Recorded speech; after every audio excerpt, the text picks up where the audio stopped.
રાજ્ય ચૂંટણી અંગે મોટા સમાચાર સામે આવી રહ્યા છે, જ્યાં ગુજરાતમાં કોંગ્રેસના અન્ય પાર્ટી સાથે ગઠબંધનની શક્યતા નહીવત દેખાઈ રહી છે। જી હા, કોંગ્રેસ પ્રદેશ પ્રમુખ શક્તિસિંહ ગોહિલે નિવેદન આપ્યું છે। રાજ્ય સ્તરે ગઠબંધન અંગે કોઈ પાર્ટીનો પ્રસ્તાવ નથી આવ્યો તેવું શક્તિસિંહ ગોહિલનું કહેવું છે। હાલ કોઈ પાર્ટી સાથે ગઠબંધનની ચર્ચા ન હોવાનું પણ શક્તિસિંહ ગોહિલે કહ્યું છે। ગઠબંધન અંગે અમારી અત્યારે પોલિટિકલ અફેર્સ કમિટીની મીટિંગ છે, અમે ચર્ચાઓ કરીશું, પરંતુ કોંગ્રેસ પક્ષ તમામ જગ્યાએ રાષ્ટ્રીય કક્ષાએ અમારું ગઠબંધન છે।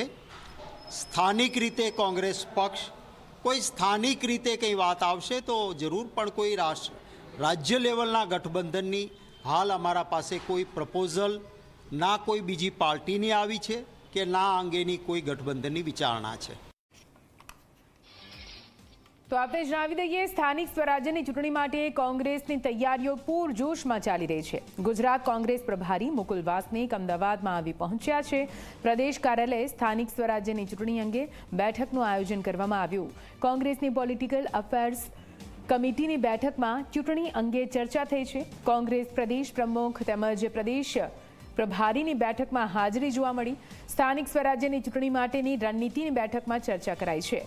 શક્તિસિંહ ચૂંટણીમાં કોંગ્રેસને સમર્થન આપવા મતદાતાઓને કરી રહ્યા છે અપીલ।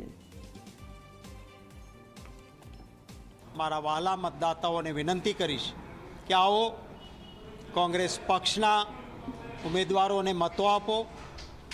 વિજયી થયા બાદ કોંગ્રેસ પક્ષના ઉમેદવારો મતદાતાઓના હિત માટે સેવાની સાધના કરે એ માટેનો અમારો પૂરો પ્રયાસ રહેશે। વલસાડના ઉમરગામમાં 4